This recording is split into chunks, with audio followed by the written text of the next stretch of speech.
Hello students, myself Seema Makwana, and in the previous lecture we are already learned about the introduction to critical care unit, nursing assessment, history taking and physical assessment and classification of critical care unit. So today we are going to learn about the principle of critical care nursing.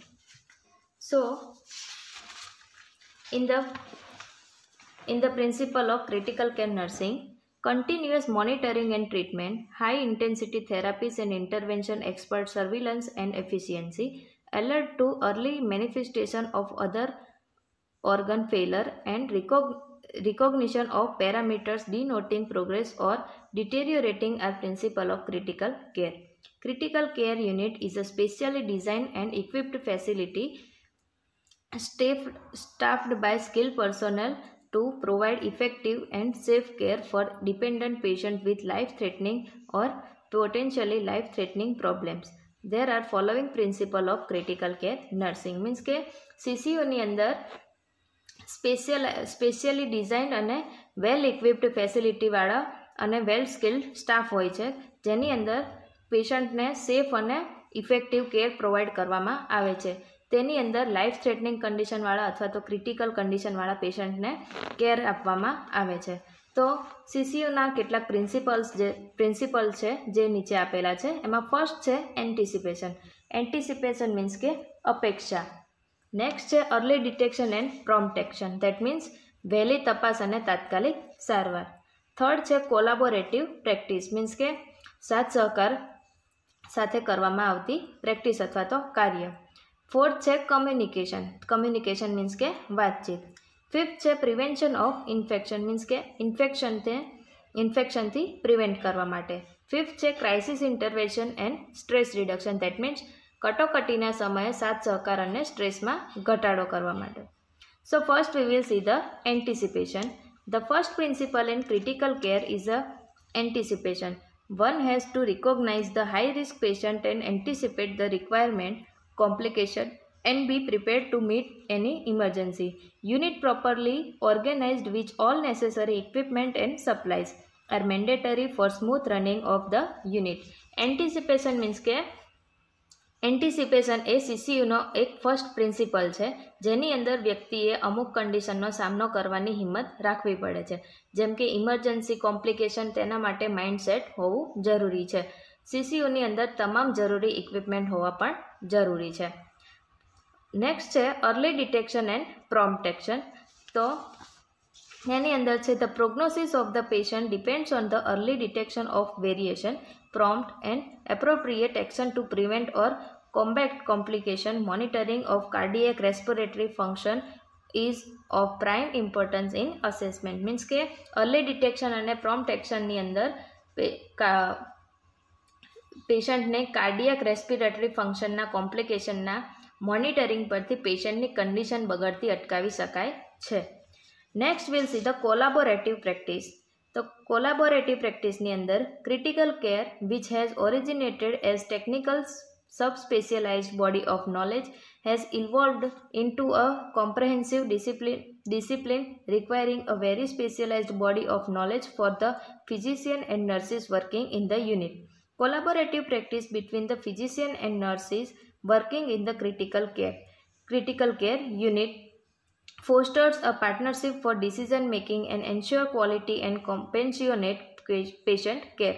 Collaborative practice is more and more than warranted for clinical care more than in any other field. Means કે collaborative પ્રેક્ટિસની અંદર critical કેરની technology અને નોલેજનો સમાવેશ થાય છે. તેની અંદર nurses અને ડૉક્ટર માટે આ નોલેજ હોવું જરૂરી છે. તેની અંદર નર્સ અને ડૉક્ટર વચ્ચે કોલાબોરેશન હોવું જરૂરી છે. કોલાબોરેટિવ પ્રેક્ટિસની અંદર ક્રિટિકલ કેર અને બીજા ફિલ્ડ કરતાં વધારે વોરંટ થયેલી હોય છે. Now fourth is a communication. તો કમ્યુનિકેશનની અંદર intra professional, intra departmental, interpersonal communication has significant importance in the smooth running of unit. Collaborative practice of communication model, unlike the traditional practice model, enhance better outcome as far as patient, nurse, physician and hospital are concerned. This model center around the patient foster individual clinical decision making, uses integrated medical record and joint review of care. Means के કમ્યુનિકેશનની અંદર એકબીજા profession વચ્ચે, એકબીજાના department વચ્ચે, એકબીજી વ્યક્તિ સાથે communication હોવું જરૂરી છે. કોલાબોરેટિવ પ્રેક્ટિસથી કમ્યુનિકેશન દ્વારા નર્સ અને ડૉક્ટર્સ દ્વારા પેશન્ટની કન્ડિશન સુધરે છે.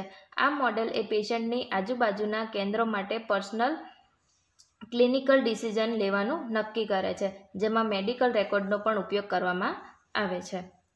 Now fifth is the prevention of infection. Nosocomial infection cost a lot in the healthcare services. Critically ill patient requiring intensive care at a greater risk than other patients due to the early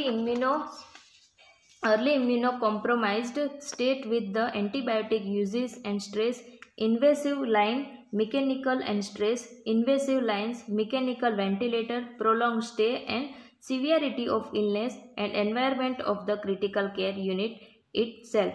means के નોઝોકોમિયલ ઇન્ફેક્શનને prevent કરવા, નોઝોકોમિયલ infection એ critically ઇલ પેશન્ટમાં લાગવાના chance એક બીજા patient કરતાં વધુ હોય છે, કેમ કે આઈસીયુની અંદર antibiotic uses, invasive lines, mechanical ventilator અને લાંબા સમય સુધીના સ્ટેના લીધે ત્યાંના એન્વાયરમેન્ટના લીધે ઇન્ફેક્શન લાગવાના ચાન્સ વધુ હોય છે. 6 is a crisis intervention and stress reduction. That means કે crisis intervention ની અંદર partnership are formulated during crisis. Bonds between nurses, patient and families are stronger during hospitalization. As patient advocate, nursing assists the patient to express fear and identify their grieving pattern and provide avenues for positive coping. Means કે crisis ઇન્ટરવેન્શનની અંદર patient જ્યારે આઈસીયુમાં admit થાય છે ત્યારે nurse પેશન્ટના relation વચ્ચે bonding વધુ હોય છે, જેના લીધે પેશન્ટ પોતાની તકલીફ અથવા તો પ્રોબ્લેમને નર્સ સાથે એક્સપ્રેસ કરી શકે છે. તો આ હતા principal of ICU. Next we will see the physical setup of ICU અથવા તો સીસીયુ. તો એની અંદર આપણે ફર્સ્ટ જોઈશું ધ ડિઝાઇન ટીમ. તો તેની અંદર આઈસીયુમાં medical director, ICU nurse manager, chief architecture, hospital administration અને ઓપરેટિંગ એન્જિનિયરિંગ સ્ટાફને ઇન્ક્લુડ કરવામાં આવે છે. ચીફ આર્કિટેક્ટ એ હોસ્પિટલ પ્રોગ્રામ અને હોસ્પિટલ ફંક્શનનો એક્સપિરિયન્સ હોવો જરૂરી છે. એન્જિનિયરને પણ મિકેનિકલ અને ઇલેક્ટ્રોનિક સિસ્ટમનો એક્સપિરિયન્સ હોવો જરૂરી છે, ખાસ કરીને આઈસીયુની અંદર. નેક્સ્ટ છે લોકેશન. તો કે આઈસીયુની અંદર એન્ટ્રી અને એક્ઝિટ માટે સિંગલ પોઈન્ટ હોવો જોઈએ. ડિઝાસ્ટર માટે ઇમરજન્સી એક્ઝિટ હોવું જોઈએ. આઈસીયુની અંદર ટ્રાફિક ના થવું જોઈએ. તેની અંદર સેફ, ઇઝી અને ફાસ્ટ ટ્રાન્સપોર્ટ સિસ્ટમ હોવી જરૂરી છે અને ઇમરજન્સી વોર્ડની નજીક હોવું જરૂરી છે. Next we will see the ICU bed designing and space issue. તો તેની અંદર આઈસીયુમાં પર બેડ 125થી 150 મીન્સ કે 125 ટુ 150 સ્ક્વેર ફીટ જેટલું અંતર હોવું જરૂરી છે. તેમાં nursing station, storage area, patient movement area, equipment area, doctors અને નર્સિસ રૂમ અને ટોયલેટ વચ્ચે પણ અંતર હોવું જરૂરી છે. આઇસોલેશન રૂમ માટે પણ 20% જેટલી એક્સ્ટ્રા સ્પેસ હોવી પણ જરૂરી છે. Now fourth is a floor and wall coverings. આઈસીયુમાં આઈડિયલ ફ્લોર ક્લીન હોવો જરૂરી છે. નોન સ્લીપરી હોવો જોઈએ. તેની દિવાલો સુથિંગ પેઇન્ટવાળી હોવી જોઈએ અને ગ્લાસ પેનલવાળી હોવી જોઈએ. તેના દરવાજાની સ્ટોપર એ બહુ નોઇઝી હોવી જોઈએ નહીં. નેક્સ્ટ છે ફિફ્થ પેશન્ટ એરિયા. મીન્સ કે આઈસીયુની અંદર પેશન્ટ એરિયા એ હેલ્થ કેર ટીમની દેખરેખમાં હોય એવી રીતે હોવો જોઈએ, જેના લીધે પેશન્ટનું સ્ટેટસ વિઝ્યુઅલાઇઝ કરી શકાય છે. આઈસીયુમાં પેશન્ટની પ્રાઇવસી હોવી જરૂરી છે. નાવ the sixth is central nursing station. Means કે નર્સિંગ સ્ટેશન એ પેશન્ટને ઓબ્ઝર્વ કરી શકાય એવી જગ્યાએ હોવું જોઈએ. નર્સિંગ સ્ટેશનમાં proper lighting, clock, computer, printer જેવી ફેસિલિટી હોવી જરૂરી છે. નર્સિંગ સ્ટેશનમાં પેશન્ટના રેકોર્ડ અને રિપોર્ટનું ચાર્ટિંગ હોવું પણ જરૂરી છે. તેમાં સ્ટોરેજ સ્પેસમાં equipment, linen, instrument, drugs, medicines, disposables, stationery અને બીજા જરૂરી આર્ટિકલ્સ હોવા જરૂરી છે. તેના કબાટમાં પણ લેબલ લગાડેલા હોવા જરૂરી છે. The next is work area and storage. તો કે વર્ક એરિયા અને સ્ટોરેજ એ ક્રિટિકલ સપ્લાયમાં જલ્દી ઉપયોગમાં આવે એવું હોવું જોઈએ. સ્ટોરેજમાં crash cart, portable monitor, defibrillator હોવા જરૂરી છે. ત્યાં આગળ સેપરેટ મેડિકેશન એરિયા, રેફ્રિજરેટર અને ફાર્માસ્યુટિકલ જેવા હોવા જરૂરી છે. The next is special procedure room. તો કે સ્પેશિયલ પ્રોસિજર રૂમ એ ઇમિડિયેટલી એડજસ્ટ થાય એવા હોવા જોઈએ. આઈસીયુમાં પ્રોસિજર રૂમમાં જરૂરી ઇક્વિપમેન્ટ હોવા જોઈએ અને તે વર્કિંગ કન્ડિશનમાં છે કે નહીં તે ચેક કરેલું હોવું જોઈએ. Next is clean and dirty utility room. તો કે ક્લીન એન્ડ ડર્ટી યુટિલિટી રૂમમાં ક્લીન અને ડર્ટી યુટિલિટી રૂમ એ સેપરેટ રાખવામાં આવેલા હોય છે. તે બંનેને રૂમ ટેમ્પરેચરના કંટ્રોલમાં રાખવામાં આવેલા હોય છે. ક્લીન યુટિલિટી રૂમનો યુઝ એ સ્ટરાઇલ અને ક્લીન સ્ટોરેજ માટે થાય છે, જ્યારે ડર્ટી યુટિલિટી રૂમની અંદર વેસ્ટ મટીરિયલ હોય છે, જેવા કે બોડી ફ્લુઇડ્સ અને બોડી સબસ્ટન્સીસ. તેમાં નીડલ અને બીજા શાર્પ ઓબ્જેક્ટિવ્સ જેવી ડિસ્પોઝેબલ વસ્તુ માટેના પણ કન્ટેનર આવેલા હોય છે. Next is equipment storage. તો કે ઇક્વિપમેન્ટ સ્ટોરેજમાં પેશન્ટ કેર માટેના સિક્યોર ઇક્વિપમેન્ટ આવેલા હોય છે અને તે ઇઝી લોકેશનમાં જલ્દીથી મળી રહે તેવી કન્ડિશનમાં મૂકવામાં આવેલા હોય છે. The next is nourishment preparation area. Means કે નરિશમેન્ટ પ્રિપેરેશન એરિયાની અંદર food preparation surface, ice making machine, sink with hot and cold running water, stove, microwave oven, fridge અને હેન્ડ વોશિંગ ફેસિલિટી હોય છે.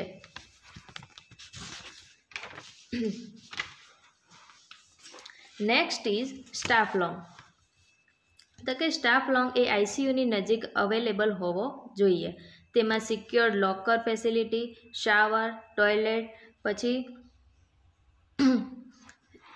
એ એરિયામાં કમ્ફર્ટેબલ સિટિંગ અરેન્જમેન્ટ હોવું પણ જરૂરી છે. સ્ટાફ લોંગમાં પણ ફ્રીજ, કાઉન્ટર, સ્ટવ, ઓવન આ બધી વસ્તુ હોવી જરૂરી છે. તેમાં ટેલિફોન ફેસિલિટી અવેલેબલ હોવી જોઈએ, જેના લીધે ઇન્ટરકમ્યુનિકેશન ઇઝીલી થઈ શકે છે. સ્ટાફ લોંગમાં ઇમરજન્સી કાર્ડિયાક અરેસ્ટ એલાર્મ પણ હોવું જરૂરી છે. The 13 is receptionist area. Means કે રિસેપ્શનિસ્ટ એરિયા એ વિઝિટરને કંટ્રોલ કરી શકે છે એવા હોવા જોઈએ. એ એરિયા વિઝિટર એન્ટ્રીની નજીક હોવો જોઈએ. રિસેપ્શન એરિયા એ આઈસીયુની ટેલિફોન લાઇન દ્વારા કનેક્ટ થયેલો હોવો જોઈએ. Next is isolation room. Next is visitor lounge or waiting room. તો વિઝિટર એરિયા કે વેઇટિંગ રૂમ એ આઈસીયુની નજીક હોવા જોઈએ. ત્યાં આગળ વેઇટિંગ રૂમમાં ટીવી અને મ્યુઝિક સિસ્ટમની ફેસિલિટી પ્રોવાઈડ કરવામાં આવેલી હોય છે. ત્યાં આગળ પબ્લિક ટોયલેટ અને ડ્રિંકિંગ વોટરની ફેસિલિટી પણ પ્રોવાઈડ કરવામાં આવેલી હોય છે. વેઇટિંગ રૂમમાં સિટિંગ અરેન્જમેન્ટ હોવું જરૂરી છે. ત્યાં આગળ ચેર, પછી બીજી અધર એજ્યુકેશનલ મટીરિયલ હોવું જરૂરી છે. ત્યાં આગળ હોસ્પિટલ લિસ્ટને ડિસ્પ્લે કરવામાં આવેલું હોય છે. Next is isolation room. તો કે આઇસોલેશન રૂમની અંદર 10% બેડ અથવા તો 1 થી 2 રૂમ આઇસોલેશન કેસ જેવા કે બર્ન, સિરિયસ કોન્ટાજિનિયસ પેશન્ટ અથવા તો ઇમ્યુનોસપ્રેસ્ડ પેશન્ટ માટે પ્રોવાઈડ કરવામાં આવેલા હોય છે. The next is administrative offices. Means કે મેડિકલ અને નર્સિંગ મેનેજમેન્ટ માટે એડમિનિસ્ટ્રેશન ઓફિસ હોવી જરૂરી છે. આ ઓફિસનો યુઝ આઈસીયુ સ્ટાફની મીટિંગ માટે, કોન્ફરન્સ માટે અને કન્સલ્ટેશન માટે રાખવામાં આવેલી હોય છે. Next is conference room. તો કોન્ફરન્સ રૂમ એ આઈસીયુ ફિઝિશિયન અને સ્ટાફ માટે યુઝ કરવામાં આવે છે. કોન્ફરન્સ રૂમ એ આઈસીયુ સાથે ટેલિફોન લાઇન સાથે લિંક કરેલો હોય છે. આ ઉપરાંત ઇન્ટરકમ્યુનિકેશન સિસ્ટમ અને ઇમરજન્સી કાર્ડિયાક અરેસ્ટ એલાર્મ સાથે પણ લિંક કરેલું હોવું જોઈએ. કોન્ફરન્સ રૂમ એ education, staff house education, multidisciplinary patient care અને તેની કોન્ફરન્સ માટે યુઝ કરવામાં આવે છે. Next we will see the utilities of intensive care unit. તો તેની અંદર છે ફર્સ્ટ ઇલેક્ટ્રિક પાવર. તો કે આઈસીયુમાં main electrical panel emergency power સાથે કનેક્ટેડ હોવી જરૂરી છે. નેક્સ્ટ છે વોટર સપ્લાય. તો કે આઈસીયુમાં વોટર સપ્લાય હોવું ખૂબ જ જરૂરી છે. આઈસીયુમાં હોટ અને કોલ્ડ વોટરની ફેસિલિટી હોવી જરૂરી છે. Third is oxygen compressed air and vacuum. Means કે આઈસીયુમાં ઓક્સિજન કમ્પ્રેસ્ડ એર વેક્યુમની ફેસિલિટી જરૂરી છે. આઈસીયુમાં 2 થી 3 ઓક્સિજન આઉટલેટ પર પેશન્ટ હોવા જરૂરી છે. વેક્યુમ આઉટલેટ પણ પર પેશન્ટ હોવા જરૂરી છે. વેક્યુમ આઉટલેટ એટલીસ્ટ 290 મીન્સ કે 290 mmHg જેટલું હોવું જોઈએ. Next fourth is lighting. Means કે આઈસીયુમાં કમ્પ્લીટ લાઇટિંગ હોવી જરૂરી છે. નાઇટ લાઇટિંગ પેશન્ટનું ઓબ્ઝર્વેશન થઈ શકે તેવી હોવી જોઈએ. આઈસીયુમાં જરૂરી ઇક્વિપમેન્ટ ઇમરજન્સીમાં મોનિટર થઈ શકે તેવી લાઇટિંગ હોવી જોઈએ. The fifth is environmental control system. Means કે આઈસીયુની અંદર ફૂલ્લી એર કન્ડિશનવાળું હોવું જોઈએ કે જેના લીધે ટેમ્પરેચર મેન્ટેન થઈ શકે છે.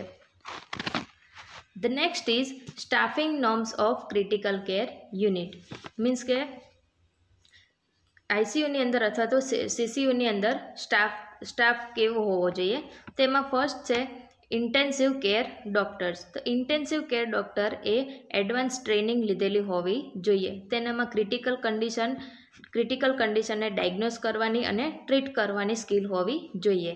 આઈસીયુમાં intensivist heart monitoring equipment, breathing machine એટલે કે વેન્ટિલેટર અને બીજા હાઈ ટેકનોલોજી અને હેલ્થ ઇક્વિપમેન્ટનો એક્સપિરિયન્સ કરેલો હોવો જોઈએ. The next is resident doctors. તો કે રેસિડેન્ટ ડૉક્ટર એ આઈસીયુમાં 5 પેશન્ટ કરતાં વધારે પેશન્ટની કેર કરતો નથી. રેસિડેન્ટ ડૉક્ટર એ post graduation from anaesthesia medicine or respiratory medicine અને બીજી અધર સર્જિકલ બ્રાન્ચમાં સ્પેશિયાલિટી મેળવેલી હોવી જોઈએ. Third is intensive care nurses. Means કે ઇન્ટેન્સિવ કેર નર્સિસ એ કોઓર્ડિનેશન, ઇમ્પ્લિમેન્ટેશન અને ટ્રીટમેન્ટ માટે જવાબદાર હોય છે. ઘણી નર્સ એ ક્રિટિકલી ઇલ અથવા તો ઇન્જર્ડ પેશન્ટની કેર કરવામાં એક્સપિરિયન્સ અને ટ્રેનિંગ લીધેલી હોય છે. આઈસીયુમાં નર્સ પેશન્ટનો રેશિયો 1:1 હોય છે. મીન્સ કે એક પેશન્ટ સાથે એક નર્સને રાખવામાં આવે છે.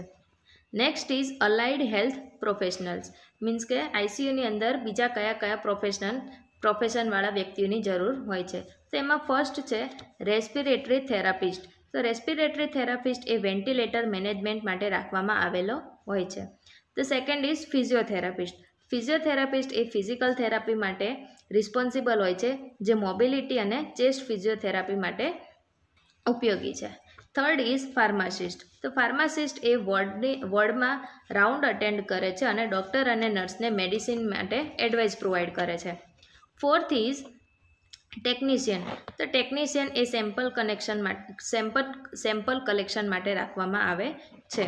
Fifth is occupational therapist. Means કે ઓક્યુપેશનલ થેરાપિસ્ટ એ પેશન્ટની ડેઇલી એક્ટિવિટીને ટ્રીટ કરવા માટે હોય છે. The sixth is nutritionist. Means કે તે પેશન્ટના ફૂડ પ્લાનિંગ માટે રાખવામાં આવેલા હોય છે. The seventh is biomedical engineer. Means કે બાયોમેડિકલ એન્જિનિયરે આઈસીયુના ઇક્વિપમેન્ટ્સને જલ્દીથી જો ખરાબ થઈ ગયા હોય તો તેને કરેક્ટ કરે છે. Eighth is computer operators. Computer operator એ કમ્પ્યુટરને ઓપરેટ કરવા માટે રાખવામાં આવેલા હોય છે. The ninth is cleaning class 4th worker at guards. Means કે ક્લાસ 4 વર્કર અને ગાર્ડને નોઝોકોમિયલ ઇન્ફેક્શનને પ્રિવેન્ટ કરવા માટે રાખવામાં આવેલા હોય છે. તો આ હતું આઈસીયુનો physical setup, staffing norms of critical care unit અને અલાઇડ હેલ્થ પ્રોફેશન.